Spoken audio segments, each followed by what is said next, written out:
thank you for being here today, and welcome to Representative Jim Himes, who represents Connecticut and has done so since 2009.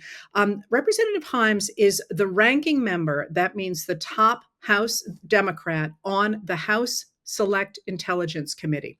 I'm sorry, the Permanent Select Committee on Intelligence. And as such, he's had a lot to do with evaluating what's happening in the Caribbean and with regard to Venezuela. So he's here today to talk to us about that. And thank you so much for being here, Representative. Yeah, thank you for having me. All right, so let's start right off with what you and a number of your colleagues have done with regard to the War Powers Act, the 1973 act that Congress put in place to stop a president from making endless attacks on a foreign power. Can you explain what that is and what you very recently did with regard to that? Yeah, of course. Just to start 250 years ago, and I promise we'll be concise here, but to start 250 years ago, this whole conversation emerges from the fact that the Constitution vests in the Congress the power to declare war unambiguously. And if you go back and read the Federalist Papers and Madison and Monroe, et cetera, et cetera, et cetera, Congress has the right to declare war.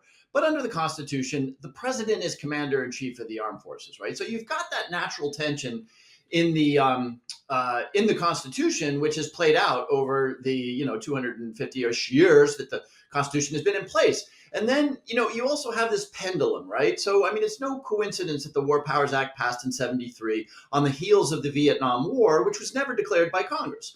So in 1973, the Congress says, "Hey, that maybe we want more of a role to play in the commitment of American forces," and passes the War Powers Act, which says that a president must the War Powers Act acknowledges that there are modern circumstances that didn't obtain back in the 1780s, when a naval force from Great Britain would take 3 weeks to get to the United States.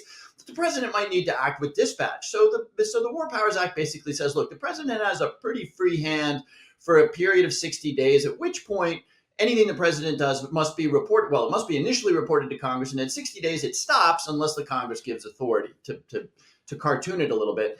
And here's where it gets really interesting on the Caribbean, right? Over time, and as time I think passes from the Vietnam War, and as we absorb the Afghanistan and Iraq experiences, both of which were authorized by Congress, we're in this phase where since the 1990s or so, Congress has increasingly been comfortable with presidents exercising authorities which strike me as not constitutional. So this is Obama in Libya, it's Clinton in the Balkans, and it is most certainly President Trump in the Caribbean, where for the first time ever, the president is using his military authorities against civilians. Now, whatever you think of those civilians, they're civilians. So that's where we are now. And that's why we said, it is time, because the administration is saying they don't need to come to us because this is not a war in the constitutional sense. Our resolution would say, no, it is, and you've got to get authority from the Congress to continue with your kinetic attacks in the Caribbean. Well, so let's go back just a second to Obama and Clinton, because you have drawn a distinction between what they did in the instances that you just mentioned and what Trump is doing now. And I think it's worth highlighting what that is. Yeah. So, and don't, by the way, take this as my being comfortable with what Obama and Clinton did. Again, I'm a member of the Congress, so I know it's an old-fashioned notion, but I'm sort of jealous of congressional rights and prerogatives, right? These days, in a world where all we do is defend the president of our own party, that's sort of an antiquated idea, but I think it's really important. And so, again, don't take this as being comfortable with what Obama and Clinton did. Clinton, of course, prosecutes a military attack largely on Serbs in the late 1990s in the Balkans. And he doesn't get permission from Congress to do that. And two things happen. Number one, he claims that he has turned over authority for the airstrikes that we're doing in the Balkans to NATO. So now it's a NATO action and it's not a U.S. action. And so that throws up a lot of ambiguity, at least in his mind. And then, of course, he withdraws our military kind of within the 90-day time frame, which is the final requirement of the War Powers Act. Okay, so again, I'm not comfortable with that, but he was at least up against militaries and paramilitaries in a mission that had been broadly blessed by the international community, NATO, et cetera. the Obama charge, and we can get into the killing of Soleimani, because what the current administration is doing, just if I can give you the headline here, is they're taking all of that uncomfortable and maybe illegal action and then saying, look, this is our precedent. And they're moving the needle well beyond this precedent. But anyway, just to finish with Obama, Obama, of course, takes military strikes in Syria, bombs Syrian positions after the president there, Assad, gasses his own people. And it's really clear that Obama is not going to get permission from Congress to do what he wanted, which was to get permission to do surgical missile strikes. So you've got that long precedent, if you will. And again, it's not legitimate precedent because Congress had never said, okay, we're all right with all of that stuff. And you've got the Office of Legal Counsel in a secret opinion now saying, if you add all that stuff up, that's all authority for us to now do something pretty different, which is to go after civilians. Remember, everything we've been talking about, nobody's been going after civilians. And so they're, again, in the legal opinion, they're basically saying, okay, we take all of that, of the last 40 years, and we take that as congressional blessing. And now we're going to take it a lot further because we're going to move a big chunk of the Navy's combat power into the Caribbean. But it's still not a war, even though, we've got an aircraft carrier there. And we're going to attack civilians in what has traditionally been a law enforcement context. So that's the radical leap from a platform of the gradual erosion of congressional war-making powers.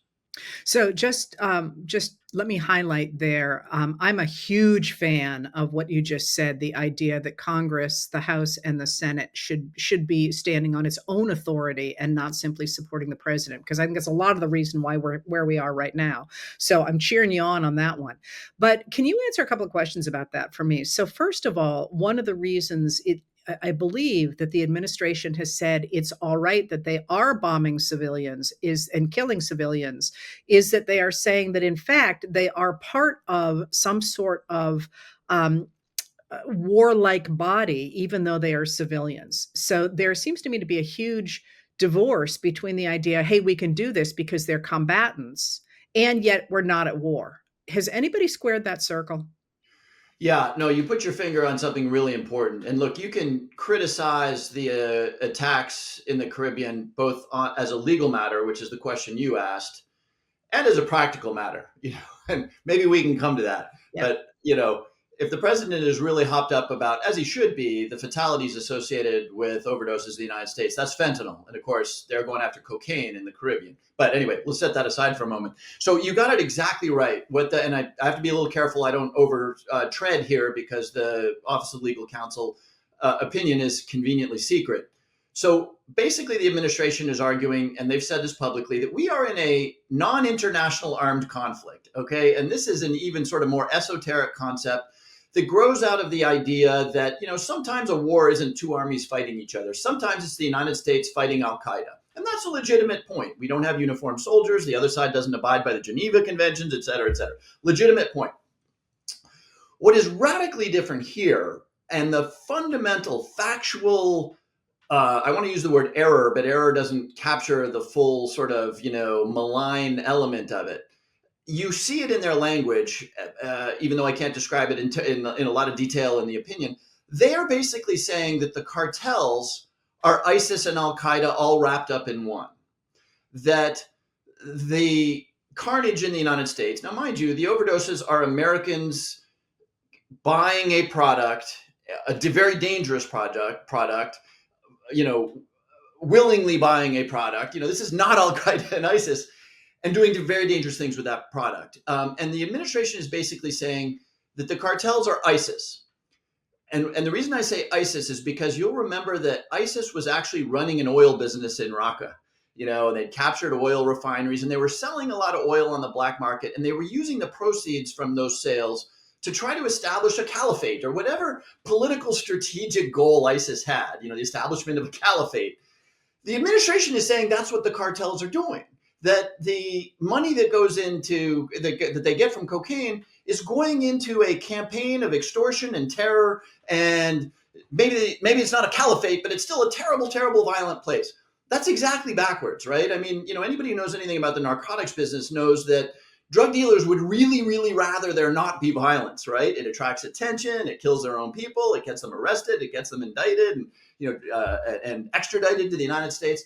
And so that's the factual error. They are saying that these guys are terrorists, and they say it every time they talk about them, but they're not, right? They're a disgusting and horrible business run by civilians selling a product that Americans buy. But that notion that this is a sort of quasi-military force with political and strategic aims is critical to the concept of a non-international armed conflict, right? Now, here's the kicker. Here's the real kicker from a congressional standpoint. So even if you concede that we're in a non-international armed conflict, a NIAC, they're saying, okay, we're in a NIAC, and we've got an aircraft carrier there and a substantial portion of the United States combat power there, but it's not a war. It's not a war that would require us to, inform even Congress. So, I mean, they've found this space that apparently can use whatever the thing is, 20% of the United States Navy's combat power, but is somehow not a reportable war to Congress. So I believe that one of their arguments about this being a NIAC, as you say, is that those cartels, in their parlance, are supporting the government of Venezuela. They are trying to make the argument that the government of Venezuela is actually benefiting from these cartels. Is that one of the things that they're using to get around this idea? Exactly. That's another entirely specious argument. And, they make it sort of carefully, which to me indicates the embarrassment that the people who are in the know make about this. Now, make no mistake, the Venezuelan regime is a very bad regime. It's illegitimate. And there's no question in my mind that there are people in the Venezuelan regime who are on the take from the cartels to turn a blind eye to truck shipments. There's no question. I mean, look, there's corruption all over the world when you have big money involved. But the idea that the Maduro regime is a narco regime beyond the garden variety corruption that exists in lots of regimes in South America and elsewhere in the world is just bananas. Look, Maduro's a terrible guy, but he's not a drug kingpin who lives to sell drugs. He is a illegitimate authoritarian ruler. But it's really important the administration associate him because, boy, and we can talk more about this if you want, boy, would they like Maduro to go away. I do want to talk about that more, but before we get there, the you have talked in the past about who these people that we are killing are, and that ties into the rise of Maduro and what happened to the economy, as well as how that fed U.S. immigration. I'd love it if you would talk a little bit about who some of the people are that we appear to be killing, or that we are killing, who they appear to be that we are killing, and why this is happening around the rise and now the cementing of power of Maduro. Yeah, great question. And this points us into the direction. I said there were two things, a legal and a practical concern with this.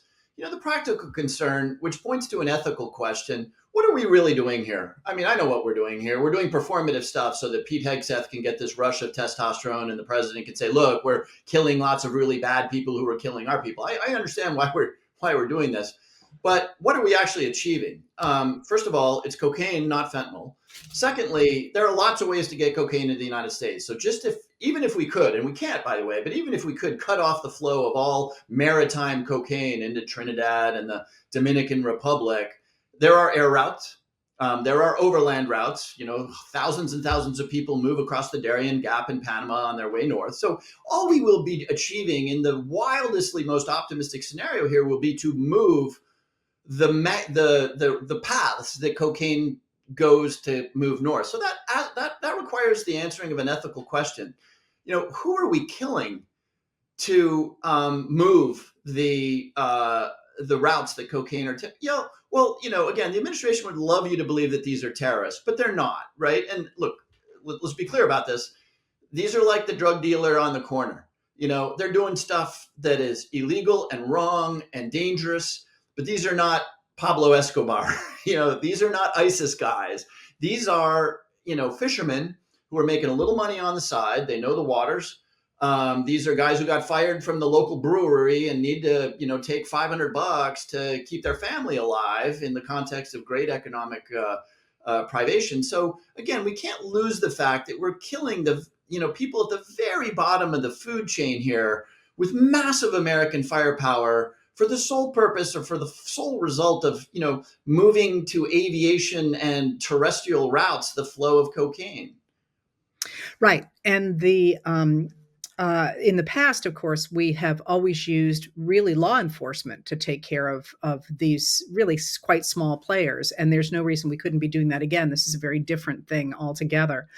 I'd like to push a little bit on another aspect of this, and that is intelligence. You're on the House Intelligence Committee, and I'd love for you to talk a little bit, first of all, of what that looks like, what you do, and why this is such a bad thing for U.S. intelligence that we are making these attacks on these small boats in the Caribbean and Eastern Pacific. Yeah, yeah. No, let's start with the first part of your question because it's sort of my sole source of happiness in the circus goat rodeo that is the Congress today. You got a lot of members of Congress just saying the hell with this. Marjorie Taylor Greene, most notably recently, and serving on the Intelligence Committee is a very special thing for me and for any member because, and again, if we can go back a generation or two, the Intelligence Committees grow out of a screaming need that Congress identified in the 1970s. To make a long story short, through the 50s, 60s, and 70s, the CIA in particular had done a great deal of exciting stuff. By the way, in the region that we're talking about here, we overthrew a democratically elected, we helped overthrow a democratically elected leader in 1954 in Guatemala. We don't know the full story, but we probably did the similar thing in 1973 in Chile. And, there were all sorts of just banana stuff happening inside the CIA. And then, of course, Vietnam. So anyway, in 1970s, just like with the War Power Act, Congress says, well, we better keep a slightly more intense eye on these folks because, they're out there overthrowing governments and it all happens in secret. So we formed the House and the Senate Intelligence Committees, which are small groups of House members and senators. One would like to believe, and I think generally speaking, those members and senators are, maybe some of the more prudent, responsible, and less volatile members of the Congress to get access to everything, meaning nothing gets withheld from them by law. So, again, it's a very happy responsibility for me and working in a goat rodeo because every day I look at, in some cases, lethal activity that is being done in secret, the surveillance of people, which has real implications for American civil liberties. And I'm the only guy, along with my colleagues on these committees, who get to say yay or nay to that. And to be clear, we're not in the chain of command, so we can't stop it, but we've got the usual tools of Congress. So it's an amazing and really critical function. And to get to the second part of your question, you said, well, what about the intelligence sharing? Two things are happening that are a little uncomfortable for me. Number one, surprise, surprise, the Trump administration is not being particularly diligent about advising Congress. So I will say that, about 7 weeks into these strikes, when a bunch of senators, Republican senators, were getting a little grumpy, they finally briefed Gang of 8, Gang of 12. We can get into what that is. A very small group of members, of which I am a member. They finally started briefing us on the operational stuff and on the legal authorities here, that opinion I was telling you about. Here we are 2 months into these strikes, and we have not had a single briefing on the intelligence that is being used to undertake these strikes, which, okay, people, that probably flows over people. Here's the thing. The intelligence is really critical because who precisely are we killing, and how good is the intelligence to make sure that we're not killing fishermen who aren't carrying drugs or, heaven forbid, a tour boat or something. No briefing. So total complete ignoring of Congress prerogatives in that regard. And then, of course, there have been some costs to be paid. You alluded to this. An awful lot of countries, most notably the UK, certainly Colombia, where intelligence sharing and partnership in the narcotics realm is absolutely essential, are saying, hey, we're sorry, guys, as long as you're doing this banana stuff in the Caribbean, we're out. We're not going to partner with you on this stuff. So in fact, rather than moving the ball forward on drug dealers, for example, it seems like we're moving the ball backward on those. We certainly are with Colombia. In overt and covert ways over decades, we have had a deep, deep partnership with Colombia. Because that's, of course, where the cocaine was coming from. Pablo Escobar, those good old days of, hierarchical, highly centralized, I shouldn't say good old days. That's bad old days of very centralized cartels. And here you've got President Petro, and love him or hate him, and look, he's a former Marxist guerrilla, so a lot of people hate him.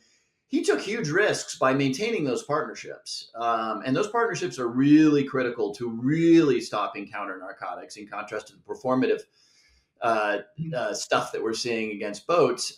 And Petro finally just said, "Hey, we're out," and that again, we're moving the cocaine transfer routes around, but we've now torpedoed our probably most valuable counter narcotics partnership with Colombia in a way that will have profound implications for our ability to stop this stuff.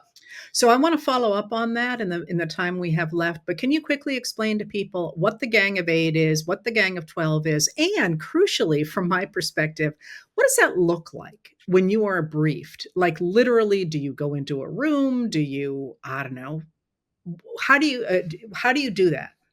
Yeah. Yeah, it's not a happy and comfortable thing. In a perfect world, the two committees would be briefed on everything, right? But lo and behold, it turns out, how many members are there? I guess between the senators and the House members, you've got some 50 people who get briefed on stuff. It turns out when you brief 50 senators and congressmen, sensitive stuff leaks. And so what they have, they created this Gang of Eight. And the Gang of Eight are basically the leadership of the two houses, Senate and House, plus the chair and the ranking member, that's me, of the intelligence committees, who get briefed on the most sensitive stuff. So maybe, an operation that just occurred, something that if it were to leak would truly be catastrophic for the United States. And so, you just tromp over to the Senate side or wherever you tromp. There's two secure facilities in the Capitol, one on the House and one on the Senate side. You tromp over there, they close the door, and Chuck Schumer and Hakeem Jeffries and, John Thune are there, and you get a briefing on very, very sensitive stuff. When they tell you you need to go over to those facilities, do you get it by email or is there a courier? No, I can't. I'm Oh, not never sure I mind. fully understand the mechanics, but the staff on the two committees will be told that so and so will be briefing the Gang of Eight tomorrow at 4 o'clock, and that I assume that that almost certainly comes through the classified networks that allow the IC and the White House and the Congress to communicate. So one of the things that I hope to do in my work is to show people how Congress actually works, and that I think we often don't pay attention as much as we should to the committees and what they're doing. If you think about the Kennedy Nixon debates all that long ago. One of their big arguments on those televised debates was about the different committees they sat on and what those committees did. And I always watch that and think, that would not have flown in America 10 years ago, but it might now when people are paying attention to it again.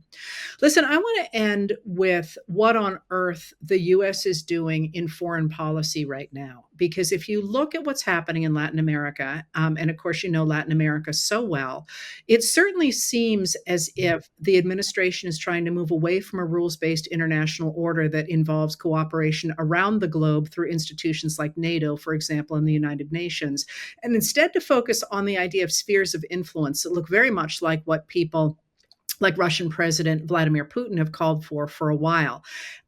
If you think not just about what's happening in Venezuela, but also, as you say, Colombia and Argentina and a number of other countries, and what Secretary of State Marco Rubio said shortly after he was confirmed at the beginning of the year, he said, we are going to use the leverage of the United States on Latin America, and I'm going to put in parentheses here, also Canada and Greenland, to create our own backyard, if you will. Am I correct in identifying that as a sort of a move back toward 19th century imperialism? And if so, how successful do you think it's being, and what is your opinion of it? Yeah, no, it's a super interesting question, and it obviously has some very uncomfortable echoes for Latin America. Going back to the days 100 years ago when if United Fruit didn't get repaid their debt by Honduras or Nicaragua, the Marines landed. It really. I think certainly Donald Trump, but I think most of the people around him, other than by the way Marco Rubio. Marco Rubio understands Latin America. They don't really understand how badly this stuff, this new school Monroe Doctrine stuff lands. in Latin America. And if you go back to the Monroe Doctrine, or really the United States until the 1950s, yeah, it was about keeping whoever, the British Empire, the Spanish Empire, and subsequently the Soviet Union out of our quote backyard. Right now, you can imagine how it feels in Colombia or Ecuador or Bolivia or Brazil to be called the United States backyard, but nonetheless. That was the objective back then, and you had the Monroe Doctrine. Today, it's a little dumber than that, right? I mean, there's two things that drive Donald Trump's thinking on foreign policy. Number one is he sees the world as, in terms of power. There's powerful countries, Russia and China, and he, in a bizarre way, we're seeing this, of course, with the Ukraine stuff that's playing out. In a bizarre way, he's drawn to them. He respects them. And then he sees sort of everybody else. And I don't know, maybe the Brits are somewhere in between because there's lots of gold stuff at Windsor Palace or whatever. And so the imperial powers, if you will, China and Russia, are to be respected, whereas everybody else is fair game. And in Brazil, which is arguably the most important country in South America, if they prosecute their ex-president who tried to engineer a coup, well, he's going to slap 50% tariffs on Brazil, right? So it's a very personalized thing based on the notion that there are real countries, and if I may use his terminology, you remember the S-hole, the shithole countries, right? And he sort of feels like he's got carte blanche with the smaller countries. And then of course there's this thing in the back of Donald Trump's head, which is he desperately wants to win a Nobel Peace Prize. That plays out elsewhere.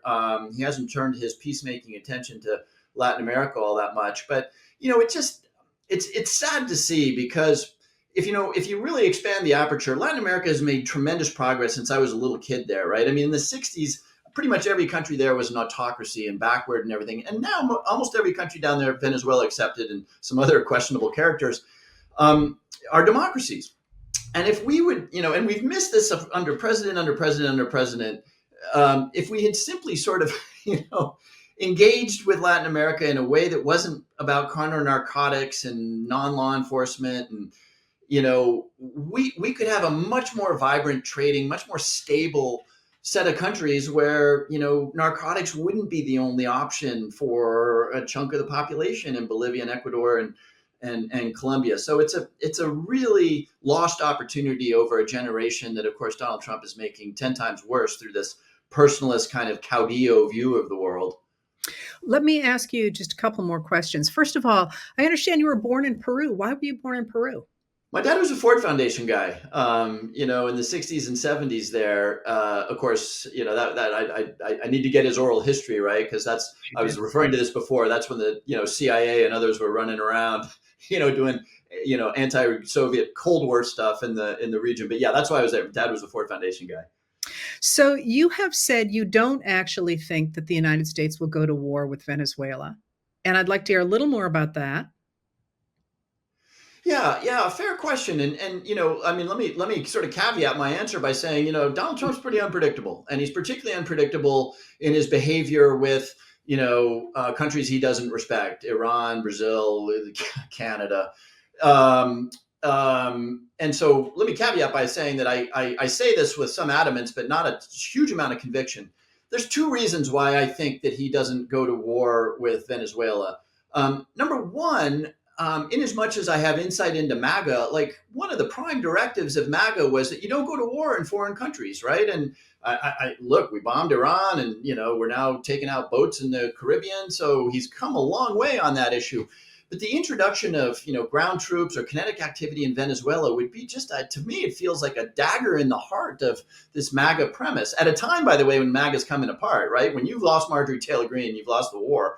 And so that I can't get over that. And number two, and here's the second reason, and that's Marco Rubio. Look, Marco Rubio would love to see Maduro go down. And I actually think that's why there's so much combat power there. But Marco is sophisticated enough about Latin America to know what it would mean if we ran a reprise of the gunboat diplomacy of the 1920s. If we took military action against Venezuela, as horrendous as Maduro is, there would be a reaction in the continent. And oh, by the way, and I think Marco gets this, like, okay, let's imagine Maduro goes down. Remember Afghanistan? Remember Baghdad? There's no guarantee that what replaces Maduro is any better.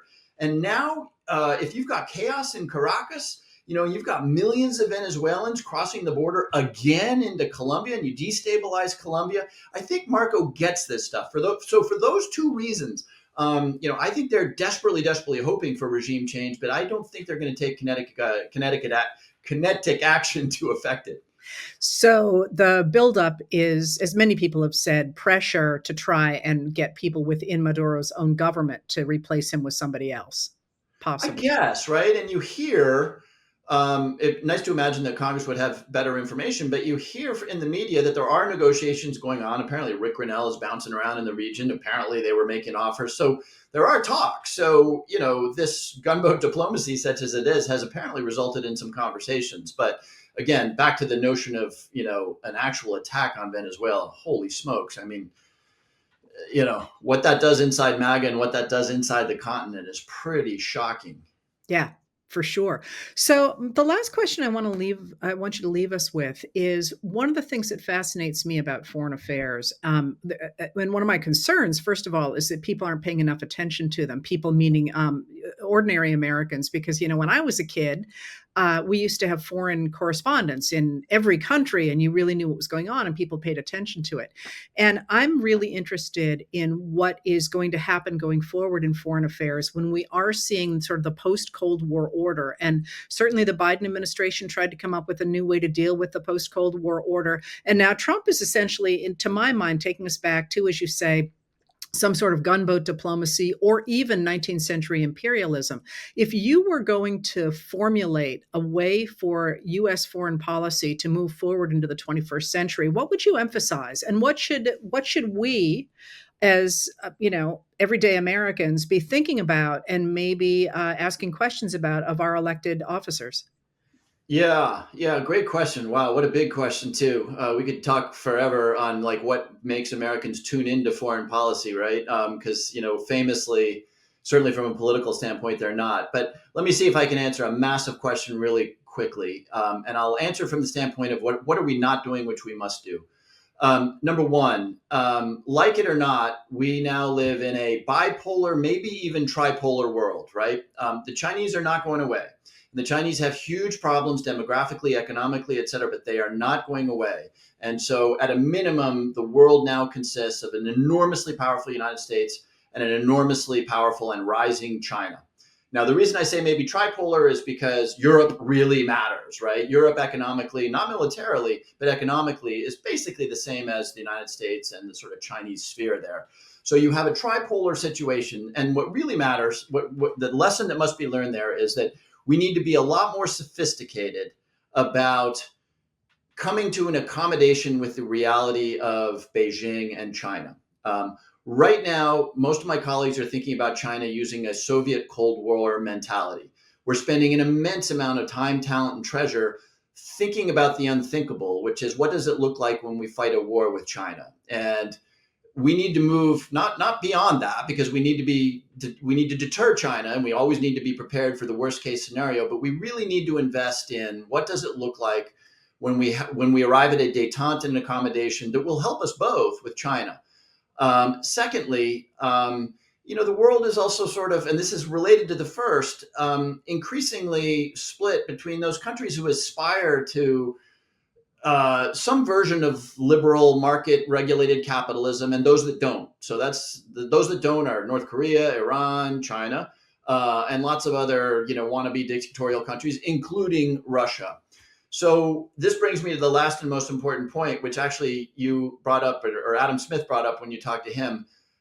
In addition to coming to an accommodation with China, we're going to need to rebuild the notion of alliances, which, of course, if Donald Trump has done one really devastating thing to our ability to project power abroad, it is his disdain for alliances. And so, countering China, dealing with Iran, dealing with North Korea, all of those things to be successful will require immensely robust alliances.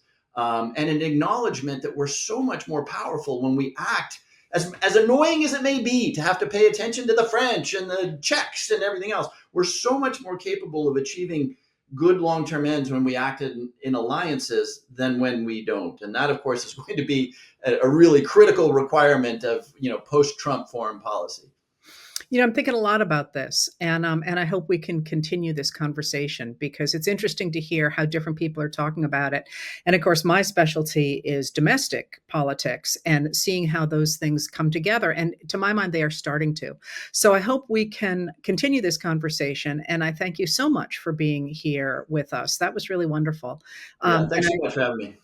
and I wish you luck navigating life on Capitol Hill. Here we finally get back into business. The shutdown ends, and the Republicans move three censure resolutions, and on Friday do a horrors of socialism bill as their president is having a love fest with the socialist Mamdani. I mean, you can't make this stuff up. Do you know what? And I will let you go. It feels very much to me like the late 19th century when everything just starts to fall apart. And what's interesting about that is that when all those institutions and the political parties fall apart, they reform in an entirely different basis. But knowing what to look at in this moment is completely exhausting because you say there's 35,000 things every day and 17 of them are key, but you have to guess which 17 they are. Exactly. I so hope you're right about that, Heather, because of course, out of the chaos and tumult and horrors of the late 19th century comes the original progressive movement with Teddy Roosevelt and workplace economic. If we could get a Teddy Roosevelt and a modern progressive movement in the tradition of that early 20th century progressive movement, wow, maybe that's the answer. Well, that's what I'm swinging for. Thank you so much for being here, and we'll talk again. Thanks again. Thanks for being here, everybody.